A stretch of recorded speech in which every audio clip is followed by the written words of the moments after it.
Hey friends, I am back with another video. And this week I want to talk about being selfish and how I believe as a society we got it completely backwards.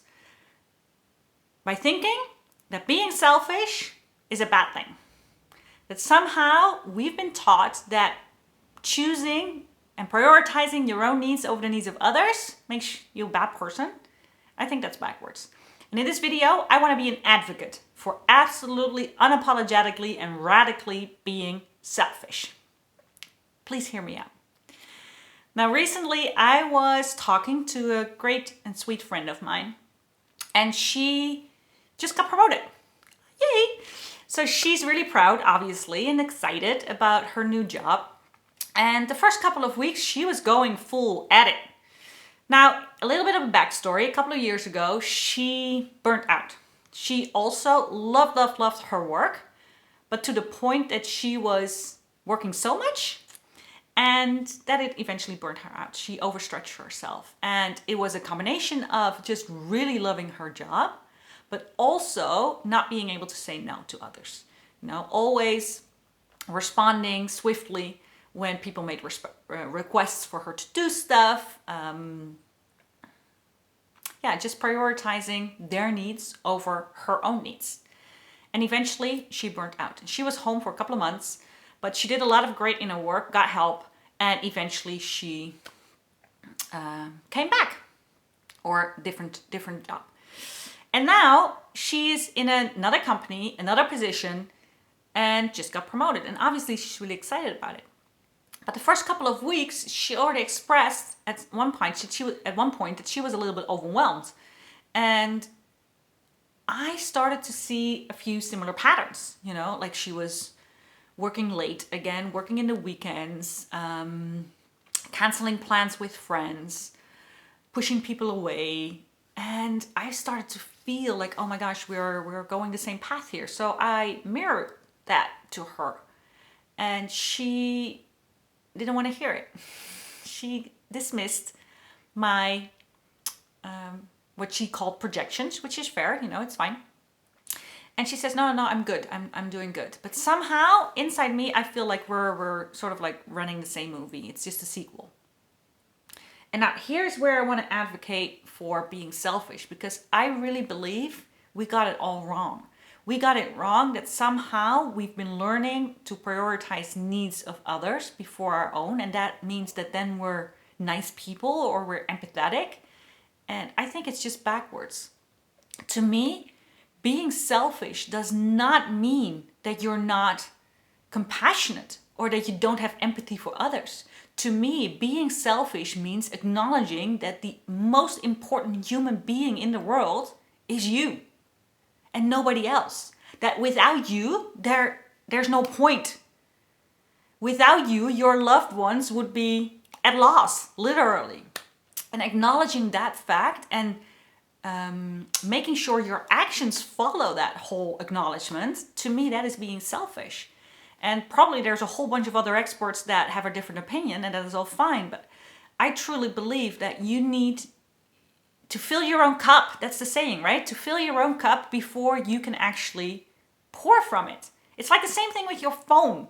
Eventually, if you don't charge it, your phone dies. It just stops working. Same with people. We need to charge it. But somehow we dismiss that. We dismiss our own needs for the sake of others. And I think that's just sad. And now I know what some of you are going to say. So yeah, Rianne, this is all good, but you're single. You're not a mom. You don't have kids. I'm a mom. I got responsibilities. I have to make sure that I serve my kids. I cannot choose myself. I cannot be selfish. My kids go first. And to them, I say, you're right. You're absolutely positively right. I'm not a mom. I don't have children. But I do know what it's like to be a kid of a mom who didn't prioritize herself. I know what it's like to grow up in a family where mom was pleasing others, was choosing to fulfill other needs before her own, and it led to burnout, even depression. and I grew up there. And let me tell you this, it ain't fun. It wasn't fun, not for her, and certainly not, and also not for my sister and me. So I know, I may not know what it's like to have my own kids. I do know what it's like to grow up in a family where some parent doesn't prioritize herself. I wish she was selfish. She had been selfish. I totally wish she had been. So that's my advocacy for being selfish. Choosing to prioritize your own needs, your own energy level before others. Your energy level is the only energy you can actually maintain and grow. You're only responsible for yourself and your own happiness. And I'm pretty sure that you agree with me that if you're happy, your surroundings are more happy. They're obviously responsible for their happiness, but the impact of you being happy spreads. It's like a light, like the sun. So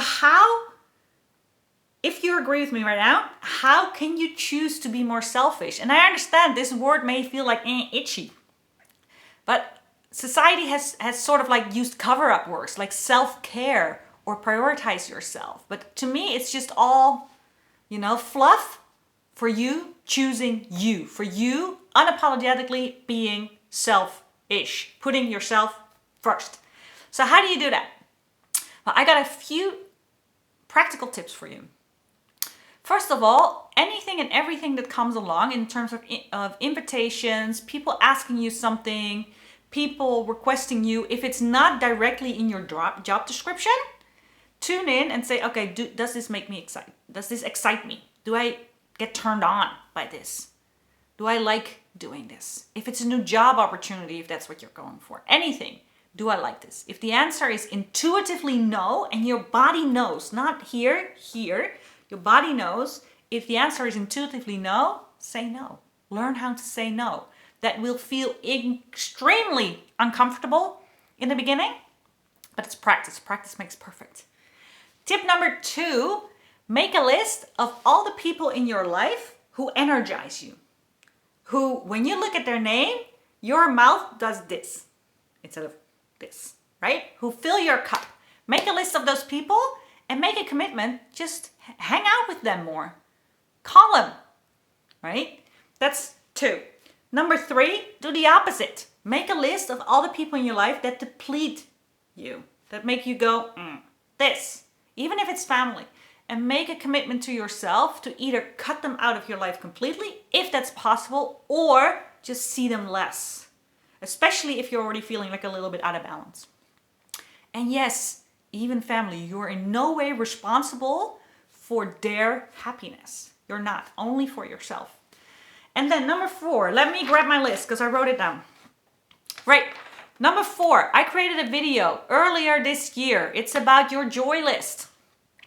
And in that video, I explained how you can make a list of all the items, all the things in your life that brought you joy in the past 6 to 12 months. And from that, create some patterns.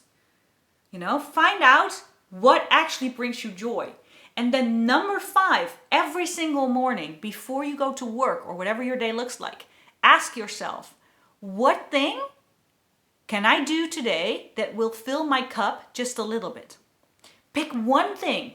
It doesn't have to be 6 hours or something. It can be a 5-minute thing, and do it. And make that promise to yourself that you actually do it, because every single day, if you say you're going to do something and you keep that promise, that builds self-integrity. You literally learn and teach yourself how to trust yourself. If you decide to keep a single promise every single day to yourself. So those are my 5 tips. I really would love for you to be more selfish. I think over time, you'll see the benefits. I've been living a pretty much selfish life for the last couple of years, and I love it. I absolutely love it. And it doesn't mean that I am now a hated person, or that nobody wants to hang out with me anymore, or that I'm unable to give and serve others. I think the opposite is true. I think if you are more selfish, you have way more to give to others. And your life will eventually just be more joy and fun. I love you, and I'll see you next week.